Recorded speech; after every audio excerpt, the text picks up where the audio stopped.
Vamos à palavra de Deus? São Mateus, capítulo 8, versículo 1 nos diz assim: quando ele desceu do monte, grandes multidões o seguiram. Um leproso, aproximando-se, adorou-o de joelhos e disse: Senhor, se quiseres, pode purificar-me.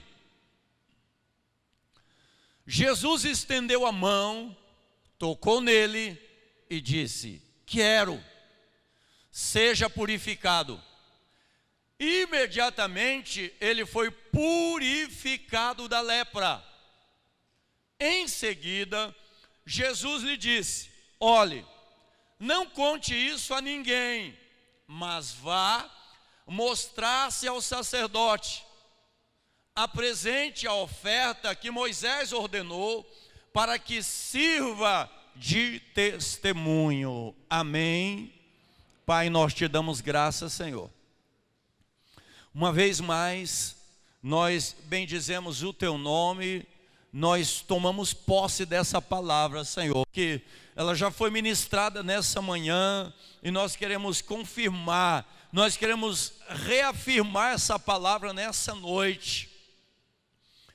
Espírito Santo, tu és o... Graças a Deus. Quantos estão prontos para a palavra de Deus? Então segura, não sai mais. Aí vamos juntos comer um pouquinho dessa palavra. Daqui a pouco nós estaremos juntos orando aqui. Eu tenho certeza que o Espírito Santo vai falar ao coração da igreja, como já falou pela manhã, culto magnífico que nós tivemos. Esta palavra: Jesus pode te abençoar. Olha para o irmão do teu lado e diga: Jesus pode te abençoar. Se a pessoa é um visitante, está visitando, olha firme para ele e diga: Jesus pode te abençoar. Sem brincadeira, olhando sério, profetiza na vida dele, dizendo: Jesus pode te abençoar.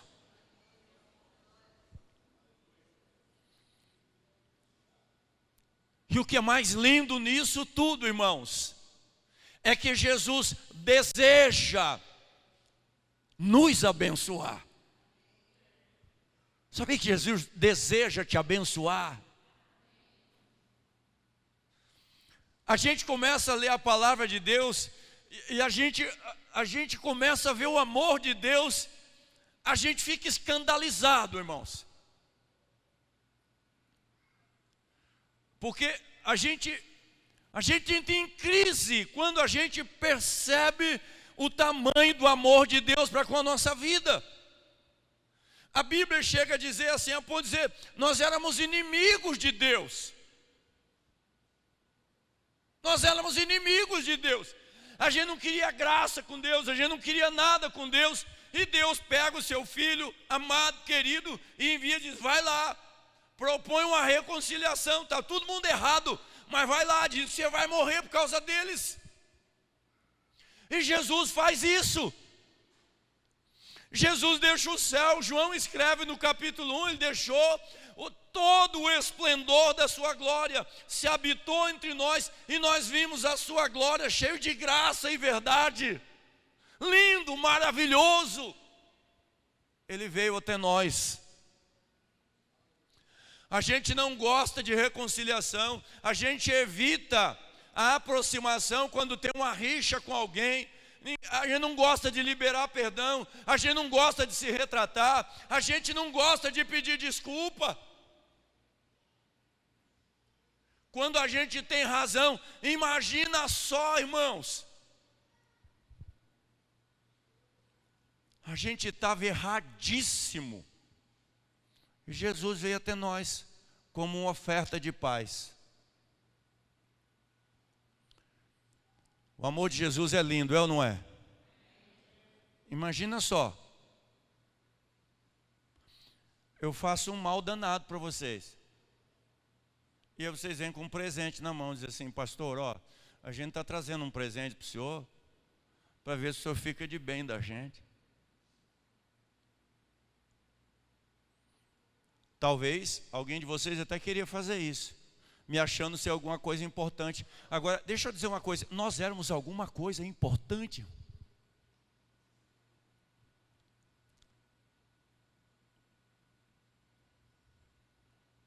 nós não éramos importantes. Mas Jesus nos ama.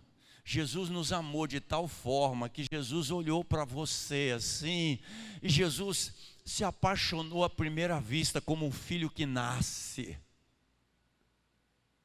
E Jesus morreu por você também. Ei, porque você é importantíssimo para Ele. Eu estou falando aqui, fazendo um quadro do amor de Deus, quando João diz em 3,16, porque Deus amou o mundo de tal maneira, a gente não consegue medir essa tal. Essa tal não tem medida. A verdade é que Deus ama demais. Deus ama a gente. Nós temos um texto aqui, é um texto simples demais que nós queremos pensar um pouco aqui. Jesus está descendo do monte, Jesus, Ele está na sua oração rotineira, Ele está buscando a presença do Pai, Ele está buscando, acredito que autoridade no Pai. Ah, pastor, mas Jesus é Deus, precisava de autoridade? Sim. Jesus agradecia, um dia Ele diz assim, Senhor, Pai, eu te dou graça, porque o Senhor sempre me ouve. Há um relacionamento muito próspero, há um relacionamento muito íntimo, há um relacionamento muito fechado entre o Pai e o Filho. E Jesus mantinha esse relacionamento, porque quando a gente quer receber algo de Deus, a gente precisa ter relacionamentos com Ele. Amém, irmãos? A gente precisa de ter relacionamentos com Ele. Ei. O que mais importa para Deus entre você e Ele, não é nem o que você faz, é o tipo de relacionamento que você tem com Ele. Se é sincero, se é íntimo, se é puro, se é santo, se é leal, se é honesto, se é verdadeiro, se é puro, qual tipo de relacionamento que você tem com Deus, se Ele é progressivo, se há dependência, se há carência, se há desejo, se há a reverência, se há adoração.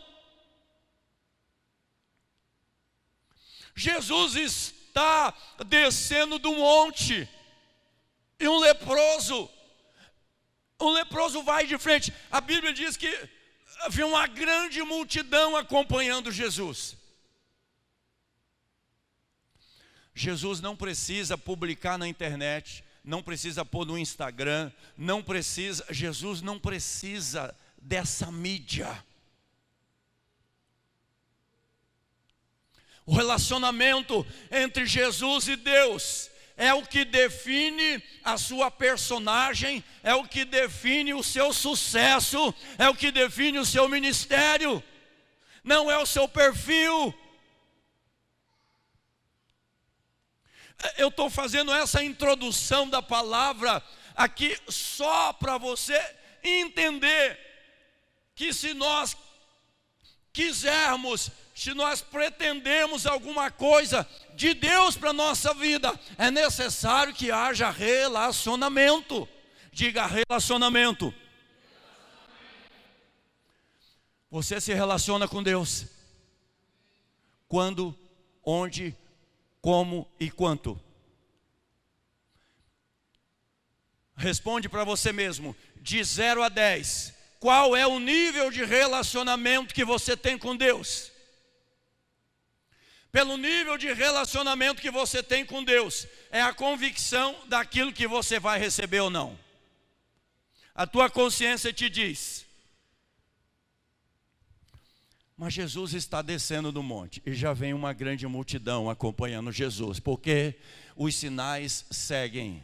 Os sinais estão seguindo. Desde que Jesus fez o primeiro milagre em Caná da Galileia, os sinais estão seguindo. A Bíblia diz que a partir daquele dia, os discípulos começaram a crer nele. Quando Jesus transformou a água em vinho, os discípulos passaram a crer nele verdadeiramente. Jesus é poderoso, verdadeiramente Jesus tem intimidade com o Pai, verdadeiramente ele tem um relacionamento profundo com os céus, verdadeiramente ele pode fazer as coisas acontecerem. E essa multidão, ninguém é bobo, todo mundo quer ser abençoado e todo mundo percebe onde é que estão as coisas boas. A turma já está seguindo Jesus e a multidão vem, mas o leproso vem de encontro e se joga de joelho nos pés de Jesus. Senhor, se tu quiseres, pode me limpar. Essa palavra foi muito importante. Diz aí, quanto tempo de oração esse leproso gastou? Quantos dias de oração esse leproso gastou? Ele se jogou nos pés de Jesus. A sua atitude, irmãos, a sua atitude, tem muita coisa aqui por trás deste pedido de clemência. Esse leproso, ele vai romper com o protocolo, ele vai quebrar muitas coisas aqui, até se jogar nos pés de Jesus. Ele vai sair daquele lugar de isolamento, daquele lugar de solidão, daquele lugar de amargura, aquele lugar de desprezo, aquele lugar de ignomia, aquele lugar de vergonha, e ele vai enfrentar a multidão, ele vai expor a sua vida, o seu físico, até se lançar aos pés de Jesus. E isso só acontece na vida daquele que entende a sua necessidade, a sua miséria, a sua infâmia, o seu estado de dependência.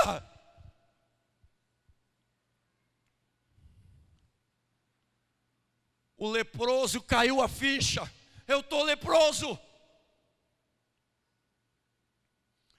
Os médicos não fizeram nada, porque não tinha jeito. Os sacerdotes já deram a sentença. Eu tive que deixar a família, tive que deixar a sociedade, eu tive que deixar a cidade. Eu já estou condenado. O meu estado é deplorável, é decadente. O meu estado é ruim. A ficha caiu.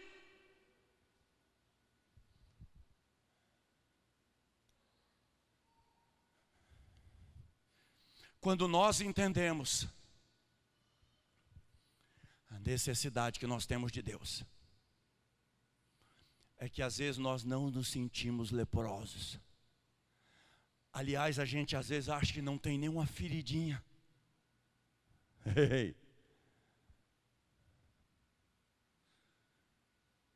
Às vezes a gente não admite que o nosso estado não é bom. Às vezes a gente tenta engabelar.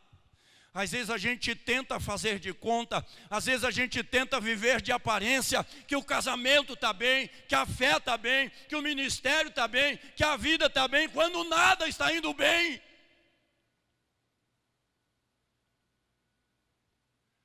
Acha que a fé está bem, não tem vontade para orar, não tem vontade de cantar, não tem vontade de vir na igreja. É um esforço tremendo.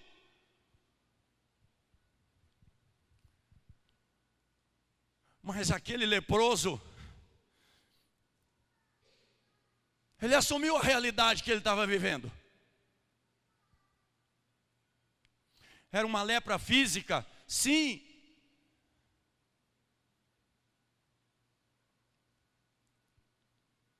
Ele estava desenganado dos médicos? Sim. Ele estava afastado da sociedade? Sim. Ele já havia recebido a sentença dos sacerdotes? Sim, porque os sacerdotes diziam: tu não pode mais. Faz uma avaliação, isso é lepra, isso contamina, isso é imundo, isso é impuro, você precisa se isolar. Todo mundo dizia assim: não tem jeito, melhor que ele vá viver sozinho mesmo. Pelo menos preserva a vida da família ou das pessoas que estão perto dele. Imagina esse cara na minha casa, imagina no trabalho aqui, passando na feira. Imagina, todo mundo está olhando para ele com olhar de desprezo, dizendo: não dá. É a realidade da vida daquele homem. até o dia que ele se encontra com Jesus. Até o dia em que ele tem um encontro com Jesus. Jesus não vai fazer uma pesquisa com ele. Jesus não vai ter uma entrevista com ele. Jesus não vai querer fazer uma ficha dele, o porquê que ele ficou leproso, quando ele ficou leproso, qual foi o motivo disso tudo. Foi um pecado? Foi algo hereditário? Foi contaminação? Não! Mas a sua atitude de se jogar aos pés de Jesus, mesmo sem falar nada antes, e dizer: Senhor, se o Senhor quiser, pode me purificar. Essa palavra convenceu Jesus. O coração daquele homem já estava quebrado, já estava partido. Eu acredito que se ele tivesse mais alguma coisa a dizer, ele ia dizer: porque se o Senhor não fizer nada por mim, eu já estou morto. Eu já sou um cadáver, eu já sou um moribundo, eu já estou condenado. Mas se o Senhor quiser. Ele não chegou com exigência, ele não chegou com acusação, ele não chegou com choradeira, ele não chegou com murmuração, ele não chegou condenando ninguém. Ele chegou falando para Jesus que havia uma necessidade que Jesus podia resolver.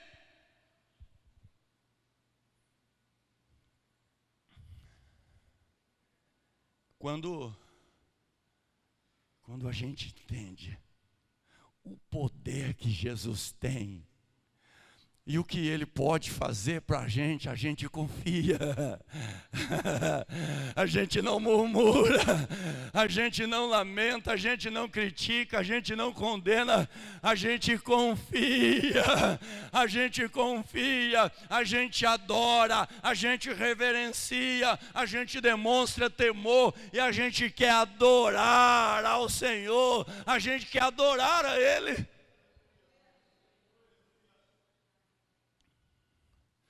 Porque a gente sente a necessidade. Ei, deixa eu entrar com você nessa palavra nessa noite.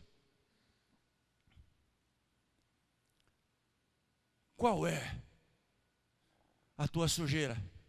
Qual é a tua lepra? Qual é a tua imundícia? Qual é o teu pecado? Você reconhece? Você reconhece? Está vendo? Consegue ver? Tu consegue detectar isso?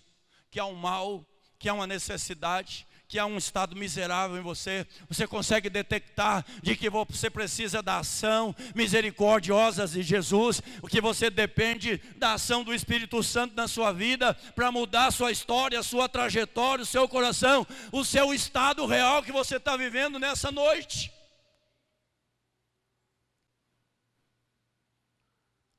Jesus quer te curar, porque Jesus pode te curar.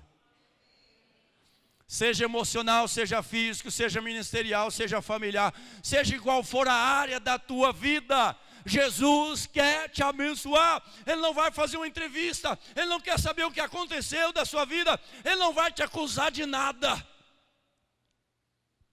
Salmo 57, versículo 51, versículo 17 diz que um coração quebrantado e contrito, Deus não despreza, não rejeita. Se há uma fraqueza em Deus é essa: Deus não consegue rejeitar um coração quebrantado e contrito.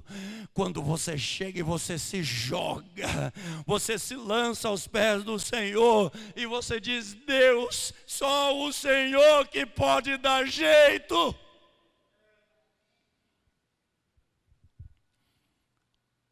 Ele te abraça, Ele te dá a mão, Ele te sustenta, Ele te ajuda, e Ele te dá uma nova oportunidade. Agora, quando Jesus diz para aquele leproso: sim, eu quero, seja limpo.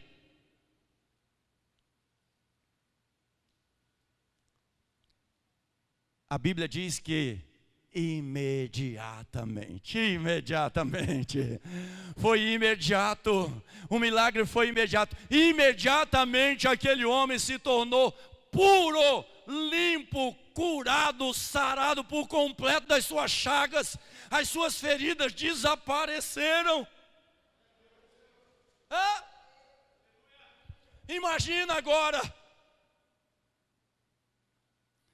Como é gostoso ser abençoado por Jesus, é ou não é? Sim ou não? Quantos já foram abençoados por Jesus? Como é gostoso a gente ser abençoado por Jesus. Jesus falou, agora você não conta nada para ninguém, enquanto você não ir lá se mostrar para o sacerdote. Porque o que acontece quando a gente é abençoado, irmãos? Na maioria das vezes, a gente já acha que o problema está resolvido, a gente já precisa, agora pode cair a temperatura, agora a gente pode ir menos na igreja, a gente já não depende tanto mais de Deus, a gente já não precisa tanto mais da ajuda dele, a gente pode ir menos nos cultos, a gente pode orar menos, a gente pode servir menos, sabe por quê? Porque está tudo bem, a lepra foi embora. Não conversa com ninguém, não para no caminho, não te detenhas. O texto corrigido vai dizer, não te detenhas, não para. Vá primeiro, vá, se mostra para o sacerdote, diga, olha, estou curadinho, Jesus fez um milagre na minha vida, estou limpo, graças a Deus eu estou são. Eu quero saber se eu posso voltar à minha atividade normal, se eu posso voltar para o convívio da família. Eu quero saber se o sacerdote vai dar liberação para mim deixar aquele lugar mofando, aquele lugar cheio de bolor, aquele lugar cheio de putrificação, porque eu quero agora eu quero viver o melhor de Deus para a minha vida.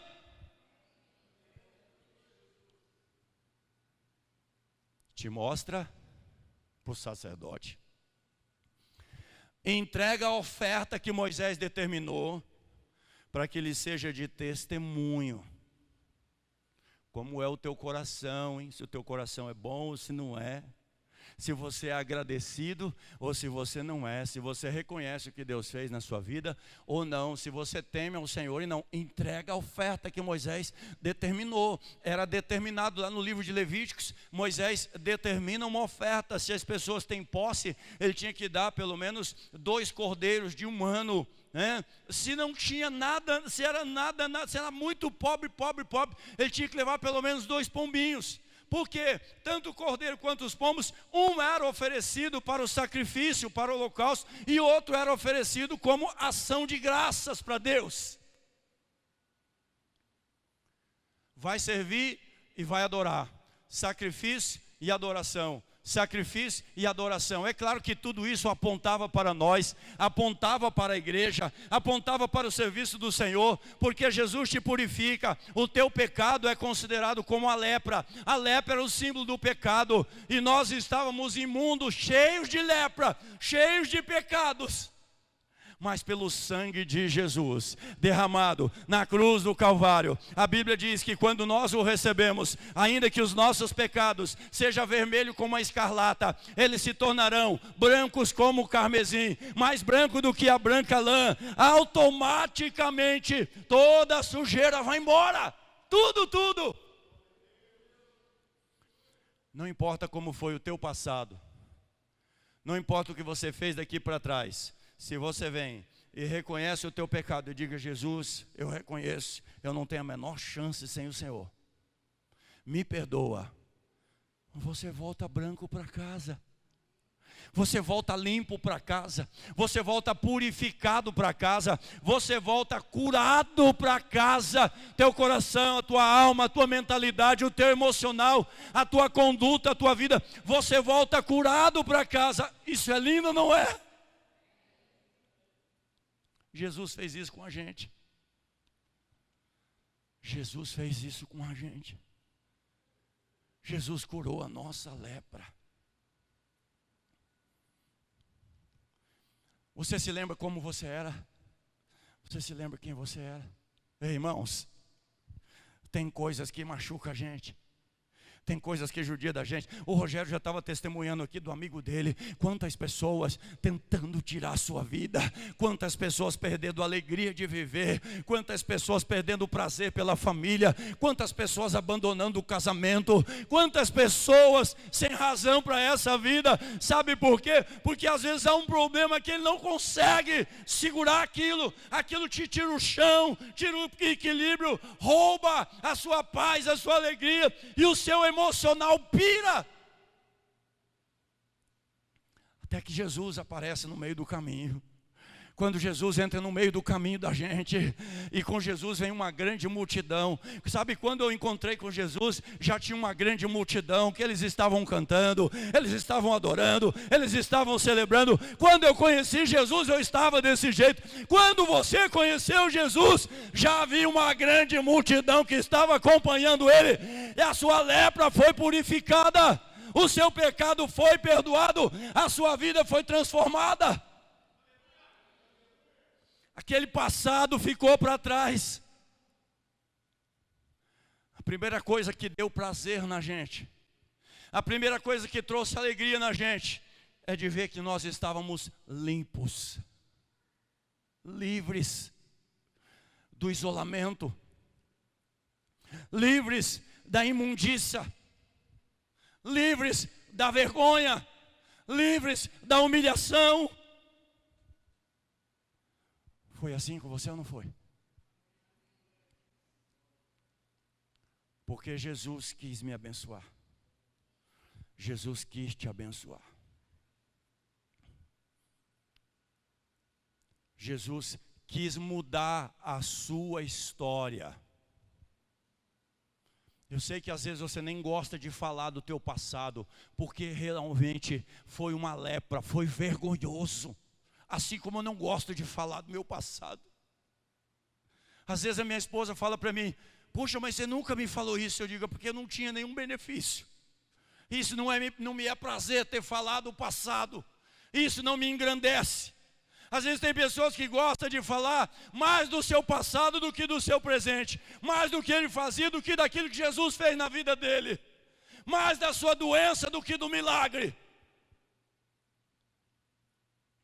Mas a nossa maior alegria é de ver que Jesus escreveu uma nova história na nossa vida, que nós passamos a viver um novo tempo, de fato, a desfrutar da nossa família, da verdadeira família de Deus. Nós passamos a desfrutar de uma vida saudável, emocionalmente, espiritualmente, e nós passamos a caminhar com Jesus, agora fazendo parte da multidão da alegria. Não mais na multidão do choro, não mais na multidão da vergonha.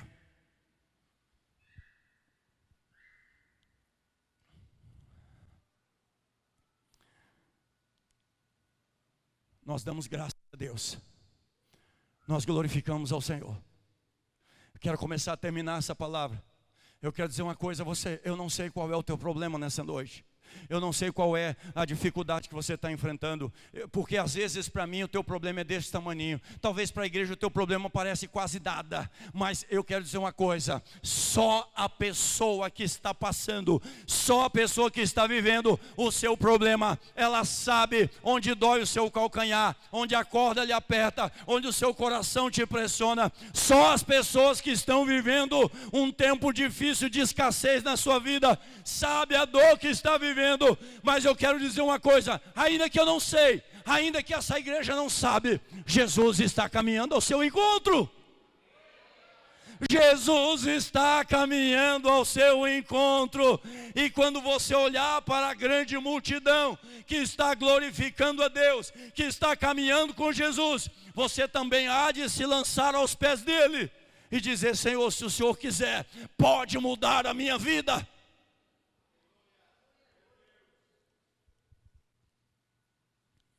Eu acredito que onde estava aquele leproso, havia muitos outros.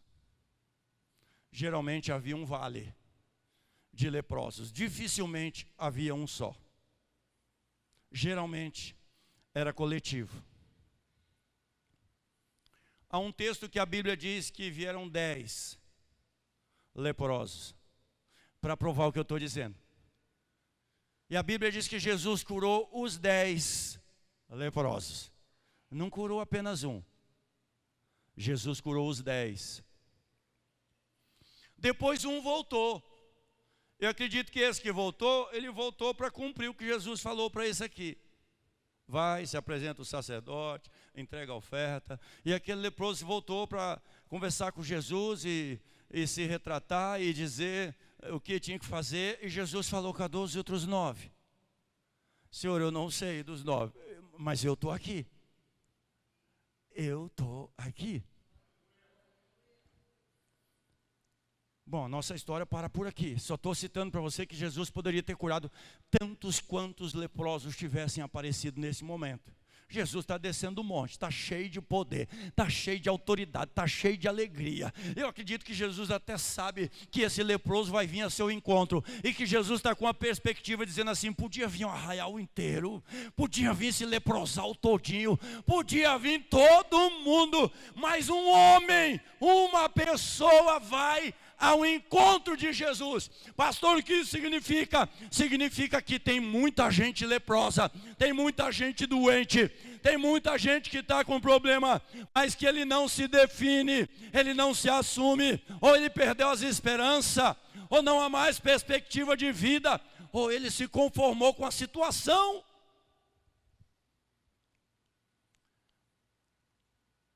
Mas Jesus quer curar. Eu quero, seja puro. Eu quero, seja curado. Eu quero, seja limpo. Eu quero, seja purificado. Eu quero, seja salvo. Eu quero, seja liberto. Eu quero, seja transformado. Eu quero, seja moldado. Eu quero, seja abençoado. Eu quero, seja livre. Aleluia!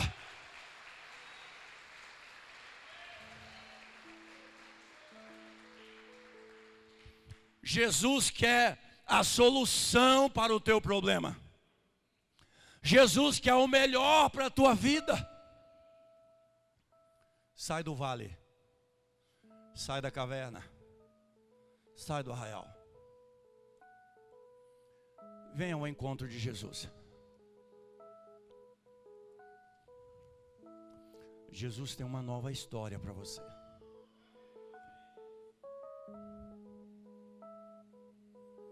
Jesus tem uma nova história para você. Não viva de religião. Não seja religioso. Porque quando você chegar diante de Deus, não haverá nenhuma placa para você pegar na mão. A gente não vai entrar como carro no céu com uma placa que nos identifica. Há uma mentira que diz aí: todas as religiões levam a Deus. Não é verdade. Quem leva a Deus é Jesus. João 14, versículo 6. Eu sou o caminho, eu sou a verdade, eu sou a vida, e ninguém vai ao Pai a não ser por mim. Não é pela multivida e nem por nenhuma outra denominação. Quando você se encontrar com Deus, eu não vou poder fazer nada por você. Nem o teu marido, nem a tua mulher, nem os teus filhos, nem os teus pais, porque você vai entrar sozinho diante de Deus. Então é melhor você se lançar agora aos pés do Senhor. Imediatamente ele ficou curado. Os céus têm pressa. Os céus não podem esperar. Deus tem pressa. Deus tem pressa.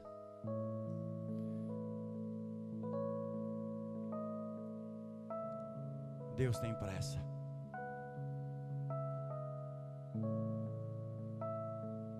Pastor, o dia que Deus falar no meu coração, eu vou. Está esperando o quê? Deus descer vestido de branco aqui, num cavalo branco, com a coroa na cabeça?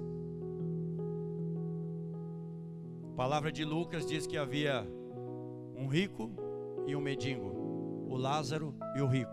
Eu não sei o nome do rico, a Bíblia não fala, mas o Lázaro era o pobre, é o mendigo, que mendigava na porta da sua casa pedindo que comer. E o rico viveu a sua vida. E o rico viveu na sua vida, mas uma vida dissoluta. Não é pelo fato dele ser rico, não. É porque ele era um rico, mas ele era mau. Seu coração estava na sua riqueza. Ele não tinha boas obras. E a Bíblia diz que ambos morreram. E o rico foi para o inferno. E o Lázaro foi para o paraíso. E lá do inferno, o rico dizia assim, ele viu Lázaro lá em cima, no seio de Abraão, no paraíso, só passeando sobre as águas da vida. E dizia assim, puxa, pede para o Lázaro molhar pelo menos o dedo e colocar na minha língua, porque eu não estou aguentando. E o Senhor diz, você teve o tempo lá. Você teve tempo. E diz, então deixa eu voltar lá. E eu falar para os meus parentes, para os meus amigos, meus pais, que aqui é ruim. Ele diz, não, lá estão os profetas. Os homens de Deus estão lá. Os santos de Deus estão lá. Passou. O tempo passou. A vida é uma só, é curta e passa depressa. E aí você diz assim, o dia que Jesus me chamar, Jesus já te chamou. O dia em que ele subiu na cruz do Calvário, ele diz, vinde a mim todos vocês, vinde a mim todos vocês, vinde a mim todos vocês. João capítulo 1 e versículo 12 diz assim, ele veio para os que eram seus, mas os seus não o receberam, mas a todos quantos o receberem, deu-lhes o poder de serem feitos, transformados em filhos de Deus, porque creram no seu nome. Talvez você está dentro da igreja, você que está na igreja há tanto tempo, e você está confiando na fé do teu pai, na fé da tua mãe. Talvez você está na igreja há tanto tempo, você é um participante da igreja, você é um comungante da igreja, você caminha dentro dessa igreja, mas se Jesus voltar hoje, você não sabe o que você vai dizer, porque você detecta que existem algumas coisas que estão sujando a tua vida, você entende que algumas coisas vão te comprometer diante de Deus. Eu quero dizer que nessa noite Jesus quer te tornar puro, Jesus quer te purificar. Se houver a adoração do Senhor, a adoração daquele leproso foi a oração que ele fez naquele dia, que alcançou o coração de Deus. Quero orar por você. Eu quero orar por você. Eu quero te convidar. Se você deseja reconciliar a sua vida com Jesus nessa noite, se você deseja entregar o seu coração para Jesus nessa noite, você precisa olhar para o céu e se apaixonar para o céu, porque talvez você está tão apaixonado pelas coisas da terra, que você não consegue amar o céu, você não consegue visualizar o céu. Mas não se engane, esse mundo vai passar. Esse mundo vai passar. Nós estamos aqui de passagens. Nós somos peregrinos nessa terra. Somos estrangeiros, somos forasteiros. A nossa pátria não é aqui. A nossa pátria está no céu. Jesus diz em João 14 verso 2, eu vou preparar lugar, e se eu for, eu virei outra vez e vos levarei para mim mesmo, para que onde eu estiver, vocês estejam comigo. É pouco isso ou você quer mais? Onde eu estiver, vocês estejam comigo. Então eu quero terminar essa palavra nessa noite dizendo, ei, Jesus quer curar a tua vida, Jesus quer marcar a sua história, Jesus quer transformar a tua história. Nessa noite, renda-se aos pés de Jesus, para a glória do nome do Senhor. Se essa palavra falou o teu coração, sai do teu lugar e vem para frente.